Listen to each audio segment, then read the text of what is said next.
Welcome back to the podcast, guys. I am very excited to be back on and filming a little bit of an ads lead generation content with you guys and being able to help you guys with building your journey and getting your businesses ready to start scaling.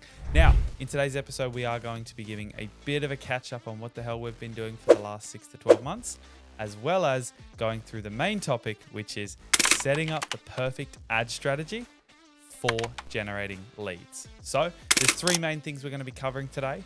And it's going to be the content we use on our ads, the way that we structure our ads, and also the balance around your campaigns and strategy. So those are the 3 topics that we're going to make sure that we cover today so that you can figure out what do you need to do to start implementing a better lead strategy and get better quality inquiries into your business. Now, just to preface, I've been away from the podcast for a little bit, but if you don't know who we are, my name is Jackson Earngey, and I'm the founder of Earngey Media. Earngey Media is an Australian-based agency where we have been running and specializing in lead generation for just over 2 years now as I film this. As you may know from me, I've been in lead generation for over 12 years now. So lead generation is the soft spot in my heart of marketing, and it's the part that fuels every business that has a sales team. So what we're going to be covering off today is some of the things that I've learned over the last 12 years, but more importantly, what we've done and implemented at Earngey Media's clients over the last 2 years of working very closely with some of the biggest brands around Australia. Now, for a lot of the ways that we structure our ads, it can be from clients spending $200,000, $300,000 a month on their ads, down to clients only spending $2,000, $3,000, $4,000, $5,000 a month on their ads. Now, the principle if you spend $200,000 on your ads and the principle if you spend $2,000 are very similar. But the main part is just there's little nuances as we scale an account, the differences we make, and the ways that we structure, the independences we put around our campaigns and ad sets. Today's episode is going to be more about how we structure the content and the strategy around social media, especially Facebook and Instagram campaigns. But it is going to be really insightful around the content and the strategy you need to put in place. And I am going to be taking you through, firstly, the 2 styles of structures that we really want to make sure that you implement in any business, because it's going to allow you then to build what it is that you want to do, which is generate leads, right? Now, let's quickly preface before we dive too far into exactly how you structure the account. What we want to make sure is that our account has the ability to do 2 things. It has the ability to generate leads, but it also has the ability to educate people on what we do or build value around what we do. Now, this may be things through like brand awareness, testimonials. It could be things through getting people to trust you more. And that's one element. And then you've got the element that allows people to actually put their details through and inquire, which is what we call our inquiry-based content. Now, they're 2 different styles of ads. We're going to be jumping into what that means right now. Now, you've got the style that is to nurture people and the styles to get people on board. And they're the 2 main styles of content we look at running. So let's jump into our first topic that we want to talk about, and that is balancing the campaign and the strategy. Now, a balanced campaign and strategy is a strategy that's not going to tire out. It's not something that is going to burn out after a few months because the ad gets tired or the creative gets tired or the offer becomes ending. Now, what we call this is timeless offers. It's things that it doesn't matter when this offer is going to run. There's always an evolving element to what we're running, right? So it's called evergreen or timeless. It's something that we can run over and over and over, and it's always going to be valuable. Now, that's a huge part around a successful campaign, is that timelessness to it, that it's never going to burn out. And there's little elements and tricks of how we make sure that happens, but at the end of the day, it's around the campaigns we run. And it's about balancing our campaigns around education as well as getting people to take action. And that's what we break down brand awareness to action taking. And when you have shown people that you trust, that they can build that trust with you and that they can like you, then that makes it a lot easier to then go ahead and ask them to do business or for them to inquire. Now we can decide, do we get people to inquire to an offer first and then we build the value while they're in the funnel? Or do we build the value first and then send them offers afterwards? And this is where we break into the topic, which is mainly around this video, is the structuring, is the difference between lead generation ads and retargeting ads, or remarketing, whatever you want to call it. Now, this part around the structuring, we want to make sure we've got lots of episodes that we've done in the past around styles of campaigns. And this could be things like direct inquiries. This could be things like your ebooks, your value content, your direct webinars, things that people can watch, download, is the value lead generation tools. These are things that when you call the lead, they're probably going to be like, oh, I wasn't expecting a call. Now that can put a lot of friction around the sales side of a business. So if we run a direct inquiry where someone's directly requesting you to call them, it's going to make that initial sales communication a lot easier. So what we've got to decide is, how do we want to balance our campaigns with education funnels and education pieces like ebooks and free assets or webinars versus direct inquiries where a sales team can call them, talk to them, get them on board. Now, obviously for some businesses, this is where it becomes, what do you want to run? Now, for a lot of businesses, it becomes in that they can actually run both really effectively, where the two can complement each other. You can have people come in and inquire initially around a ebook and get the value there, and then they can have offers that get start being seen with, or additional offers that start getting seen, mind you, for direct inquiry. Or it could go the other way around, where we get people to inquire about something directly, and then we start showing them different offers. And this is around our structuring that we're going to show you today, is around remarketing and retargeting. But the structure of a campaign and the campaign strategy is around diversifying the way we generate leads.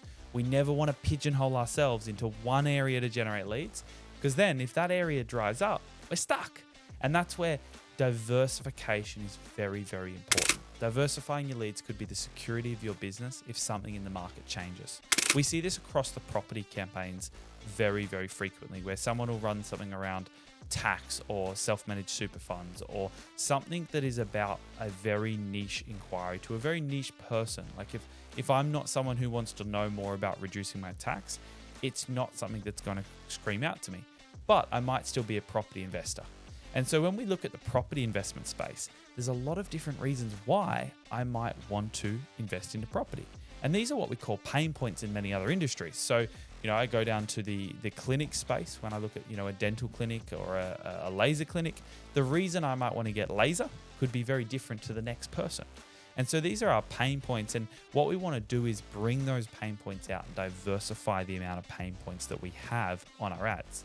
Now, this might mean that we only run 2 to 3 to 4 to 5 pieces of content for each pain point, but we want to find the main 5 to 10 pain points for any industry or any niche and go, this is what we want to target, because those pain points are the difference between a successful long-term evergreen campaign that never has shortfalls or never has shortages. What most marketers do and what most agencies do is they'll go and create one campaign with one pain point, and then they never evolve it. And so what we always focus on doing is creating more pain points and more refreshments every single month to keep reviving the campaigns and moving them forward. So even if we have a client come to us and they only want to build one pain point, or they can only afford to build one pain point at the start, all of our packages gear towards being able to help them build a second, a third, a fourth throughout the following months.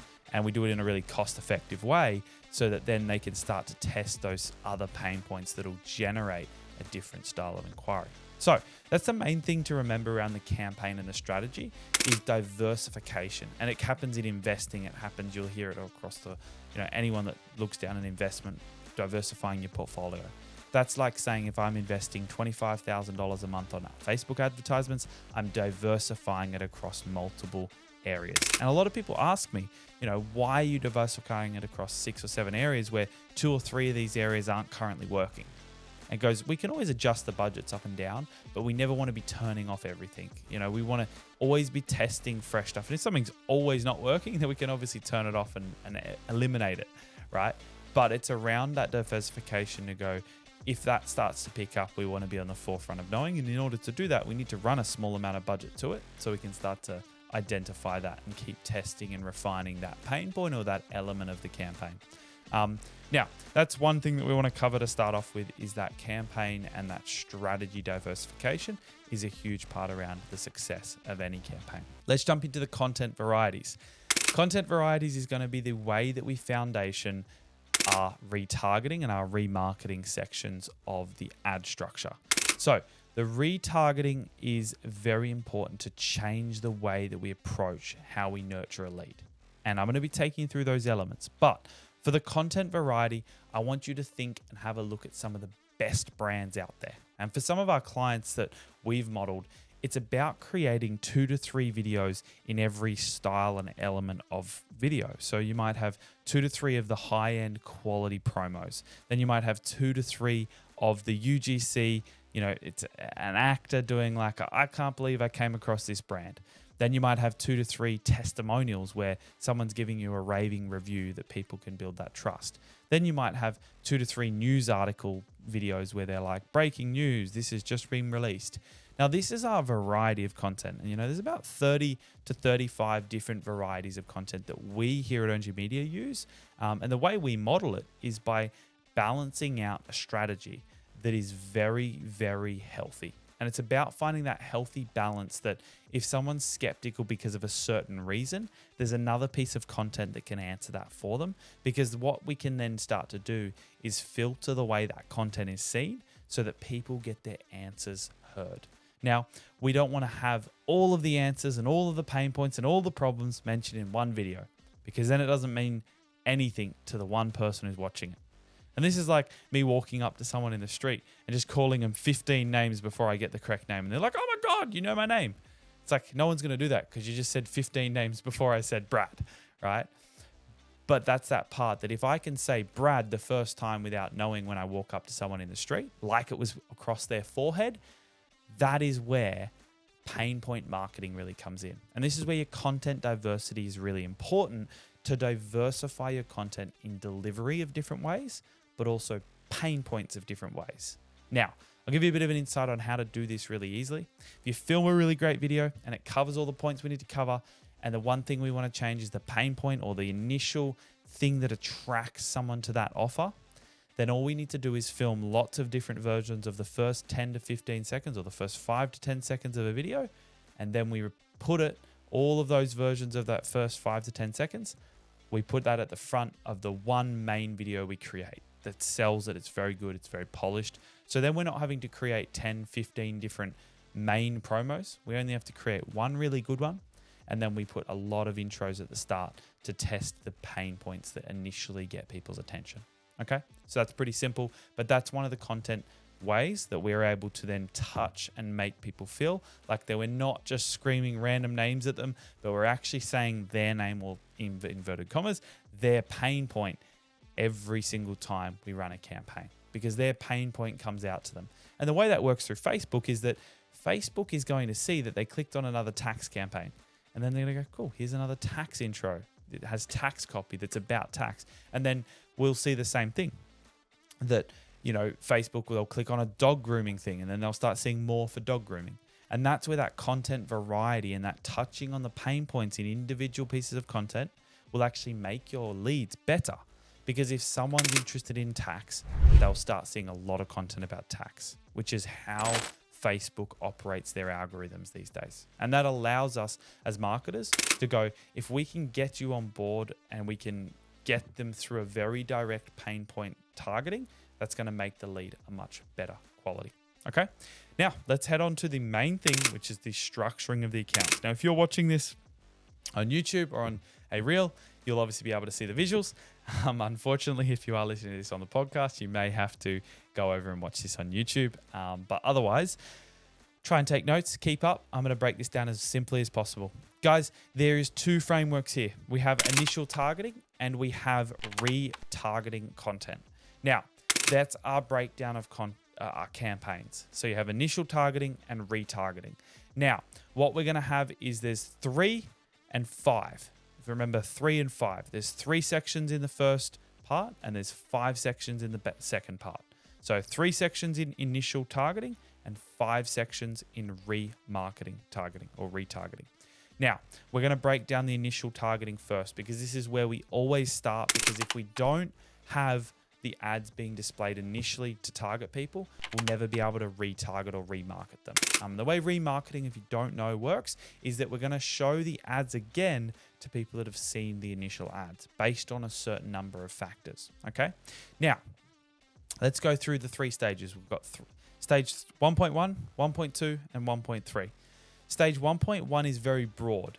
This is where we have an ad set in Facebook ads that is very broad. It's basically only targeting on things like age, location, and any light targeting that we may need to do. So very, very light. We try and keep it as broad as possible, and we try and let Facebook do what they want to do with the audience. Now, it's very rare that we ever use Advantage Plus audiences. We do on occasion use them for certain clients when we test it, but this would be the kind of one that we would use something like Advantage Plus audiences for. The reason why we've stayed away from Advantage Plus audiences is we do a lot of campaigns that are strict on age and location, and especially age. Now, if I run a campaign in the superannuation industry and I need to work with people between 35 and 55, but Facebook Advantage Plus thinks that we should work with people that are 65 to 70, it will just show it if we have Advantage Plus turned on. So that's why we keep it turned off, because for that particular campaign, we can't work with anyone who's over the age of around 60. So we keep it turned off, right? So that's very important. So first stage 1.1 is broad. We keep it as simple as possible and allow Facebook to do their thing.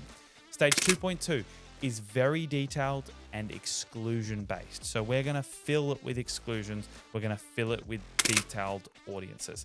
Now, what we're aiming for here is we're wanting to detail into things that we think people would be interested in if they fit the character profile. Now, for the exclusions, we're wanting to exclude things that are going to be bad quality leads. So one of the things that we look at is if you want to exclude a nationality, we look at public holidays. We look at national holidays. We look at, religious days for that nationality. We can look at things like the national cricket teams or the national football teams or the national soccer teams for that nationality. So if I am wanting to remove a particular group of people, I can then utilize things like exclusion marketing to remove them from the marketing altogether. Because if someone follows a national sports team, there's a good chance that they're from that nationality. Now, it's not a perfect science, but it's going to allow you to control things like nationality a bit better. Now, the other things we can exclude are things like job titles. So if I'm, targeting people like property investors, I definitely don't want property spruikers or real estate agents or property brokers seeing these ads, because they're going to be coming through just to fish, right? So we can exclude things like job titles that are going to be in the same industry that we're in, because there's just not a chance that they're going to buy. But what's going to happen is that the ads are going to show that to them because they're in the network. And that's why we want to exclude them from the audience. So this is where we start to get a lot more detailed like that. In stage 3.1, we're going to start looking at adding things like lookalike audiences. So we'll have all of the same detailed targeting, but we may have lookalike audiences we want to add. Now, a lookalike audience, if you don't know, is us taking your sales or consults or qualified leads from your CRM system or from wherever you store your leads, and we bring those sales or the data from who you've sold into Facebook to say, hey, this is who we would like you to target more of. And that's a very, very strong way to then allow yourself to start targeting more people that are like that profile of person. So that's the initial targeting. Normally it's done over 3 ad sets. We may break it down even further when we start testing with certain styles of content, but initially they're the first 3 stages. The next 5 stages are very, very in-depth. All right. Now, stage 2.1, the first stage of our second part, is engagement and watch time. So this is where we're going to start to show more content to people that engaged with a video or had a certain amount of watch time. So if they liked, commented, shared, or they watched a video for a certain amount of time, and we can select exactly which video that actually is that they have watched. And then we can say, hey, if they've watched this video for this long, then re-show them this video. All right, so that's our first stage. Now, what we're going to want to start to change around the content in this one is initially showing very similar content to what they saw the first time, but we could start to change the first 5 to 10 second hook of the video to say, hey, I can see that you've seen some of our videos. or you could actually announce in the content part of this section that they've been engaging with some of your content. Now, this is like that breaking the fourth wall, and this is where marketing gets fun. And as you can see, as we go through this, it's going to get even more fun as we do this. But this is where your budget needs to start to become a little bit bigger. We can't do this with very, very little budgets because there's not enough people coming through to make the retargeting worthwhile. But when we come to watch time and engagement, that's our first level of retargeting to a stage where we can start to show people that we're coming up again and again, right? Now, with retargeting, we can also exclude any future stages. So for this stage, I'm going to exclude anyone that's made it to click, become a lead, become a client. They're all going to get excluded so they don't see this next bit. But I'm only going to target people that are only engaged and they've only hit a certain amount of watch time. But anyone, if they've made it further than that, is excluded. And that's just a given that we do. Okay. Now let's move on to 2.2. Now stage 2.2 is going to be where we identify people that have clicked on the ad, but they haven't submitted their details, right? So we're only going to be targeting people that have clicked the ad, they've engaged, they've clicked on the ad, they've gone through to the form, but they haven't submitted their details. Now, we're going to exclude anyone who then has submitted their details or gone through any further than that. But we're going to change the content here and we can start to use little intro lines on our ads. Like, I can see you've been checking out our content. I can see you've been checking out our form, but you're yet to take action. These are those areas where we start to build that nicety of people feeling like, oh, how the hell did they know that? Like, and that's that sort of fourth dimension tracking where people are like, oh, it's Big Brother. And that's where marketing becomes really, really well done.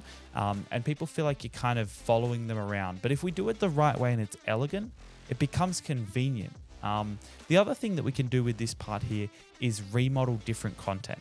This is where we can have another ad show up for a different offer or a different pain point, or alternatively, we can have it so that it goes into a special offer, like a discount or, you know, another incentive for them to come through. So if I've clicked on it, but I haven't submitted, there's something between when I clicked and when I was going to submit it that stopped me.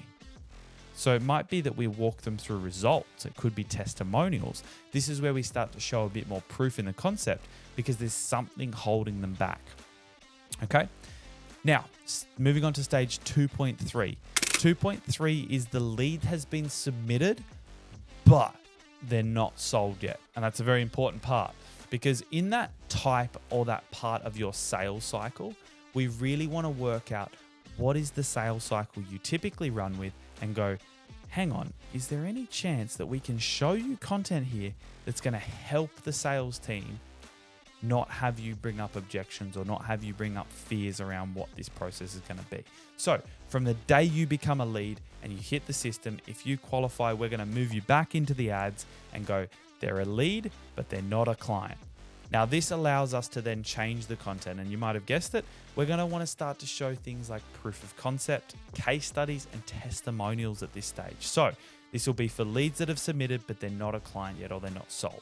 So we're going to change the content to show realistically trying to show that people that have had and been in their position, that they've sat with a sales team, they sat on a consult, and now they're getting the best results of their life. This is where we start to make people feel like, far out. This is the way to go. That's the guys to work with.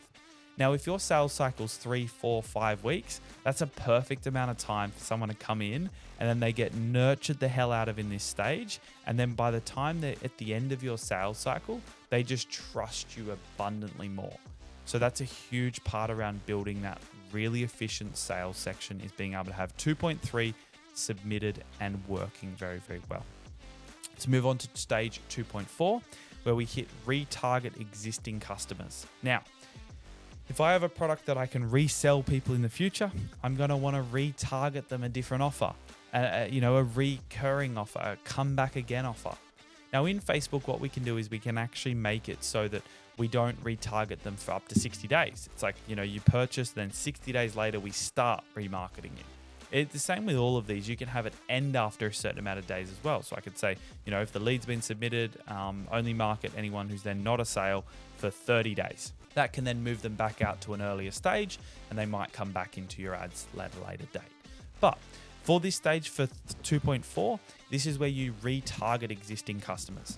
Your retargeting existing customers is going to be critical in that stage of being able to make it so that people can be upsold or cross-sold, or even looking at things like referral funnels. Now, the upsold or cross-sold or resold is the most important part. So if I have a product or a service like a laser clinic, I can obviously retarget them to one of our new services like tattoo brows, or to a facial service, or to something else we might have had, nails or salons or whatever. If we've then partnered with another company like a hair salon, we could do an offer to our existing clients like that, and vice versa. We can then build that value and get people to repurchase through a funnel or re-inquire through a funnel, knowing that they're an existing customer. Now, the other ways we can do this is through email marketing, text blasts and stuff like that. But on a much larger scale, it can sometimes work really nicely to have your existing customers start seeing your ads again, feeling like it's organically, and then that allows them to build that desire to want to work with you again back up. And that's why it's so important to get that 2.4 stage if your business can handle it, right?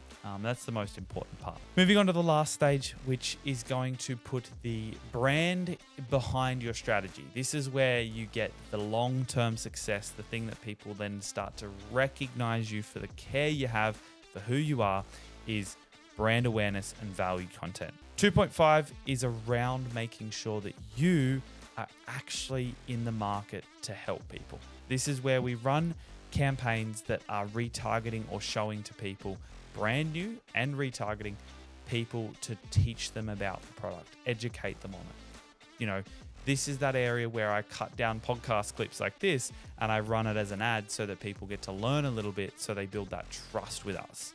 We see this in the property industry where people, they have 70 to 80% of the content they're running is all short brand awareness and content that's of value. And they're all running it as an ad. They don't post it on their page. They do, but it doesn't get many views, but they run it on their ad and they get a lot of traction behind it because it's being shown to people. Now, this brand awareness and content value can also be layered into many other areas of the funnel, but it can also be the open for a lot of businesses as well. If I have a product that is not as simple to understand, I might want to put the brand awareness at the start, and then I start retargeting people that have watched the educational pieces and the value pieces on it. But they are our 5 stages and our 3 stages of lead gen. That is how we structure our ads. That is to make sure that we're not letting people drop off too early, and we're not letting them filter themselves out too early in the buying process. Okay. Now, that being said, this strategy needs to be done with an abundance of quality content. You can't run really crappy content and then expect the ad structure to work. At the end of the day, if you have great content and you've got a great compelling offer and it hits the pain point, that'll work just as well. Probably not as well, but it will still work effectively to get you your inbound inquiries. So you want to make sure that you're focusing on your pain point, then the content is compelling, and then from there, you can start to look at structuring your ads. But at the end of the day, if your offer is good, people will want to take action. And that's the truth behind it. It comes back to how you pitch your offer, and that's how it's going to work. Now, don't get too ahead of yourself and think that you need to make everything perfect, because for many of our clients, they run some of the ugliest content that I have ever seen on the planet, and it gets fantastic results. A lot of people are very particular around the content that they run, making sure that it looks pretty, making sure that it looks classy. But at the end of the day, if you can create high quality content, fantastic. But for a lot of our clients, the worse the quality, sometimes the better the results. We had a client just recently who literally had an audio error throughout the entire 60-second video, and it was buzzing like the whole time. And you could hardly faintly hear his voice. And that has generated him the most amount of sales because of that ad. It's just something about it gets people's attention, and then they try and listen into it, and then they're like struggling to listen, and then they go, okay, I'm going to click on it and find out what this was about. And for some reason, it's in little nuances like that you go, I could never have guessed that it was put up by a fluke, there was a glitch, and it for some reason worked. Now, that's where it's about. Obviously, making high quality content is the goal, because we want people to like what we do and think that it looks good. But sometimes we don't need to be too particular, and we can focus on actually adding elements of ugly ads into our strategy. Now, I'm not saying go and make everything on an iPhone 3. Yeah, it's more around making sure that you choose and strategically add what's called an ugly ad and make that content variety. It's about the vocabulary of the things that we use on our ads, and it's like our tool belt, our toolkit, and the more vocabulary we can add to the campaign, no different to the vocabulary we add from our pain points, the more effective your campaign is going to be. So, guys, I hope that was helpful. I do hope that you could take away a lot of value from today's session, as I do believe it's one of the most effective things, understanding your content and the way that you can retarget people into building a very strong lead generation system through Facebook and Instagram. If you do have any questions or you do want some guidance around working with us, please feel free to reach out. Jump on our website, earngeymedia.com, and you can book a call with our sales team there. But otherwise, until next time, guys, thank you so much for watching the podcast or listening wherever you are in the world, and I look forward to seeing you very, very soon.